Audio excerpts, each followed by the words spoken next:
پارا سے خبر جا تھانہ محمد والا پولیس کی منشیات فروشوں کے خلاف تابڑ توڑ کارروائیاں جاری ہیں۔ پولیس نے بدنام زمانہ ایک منشیات فروش کو گرفتار کر لیا، جن سے بھاری مقدار میں منشیات برآمد کر کے مقدمہ درج کر دیا گیا ہے۔ پولیس کے مطابق ملزم کو حوالات میں بند کر کے مزید تحقیقات جاری ہیں، جبکہ ڈی پی او کی ہدایات پر پورے ضلع میں منشیات جیسی ناسور کو ختم کرنے کے لیے آپریشن جاری ہے۔ مزید اس پر بات کر لیتے اپنے نمائندے ناصر علی سے۔ جی ناصر علی، بتائے گا پولیس کی اس کارروائی کے بارے میں؟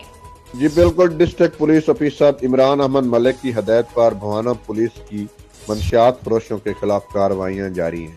ایس ایچ او تھانہ محمد اعلیٰ محمد طارق ایس آئی نے اپنی ٹیم چوکی incharge Adda Sheikh Khan Ijaz Ahmed A S I camera کارروائی کرتے ہوئے منشیات فروش ملزم کو گرفتار کر لیا۔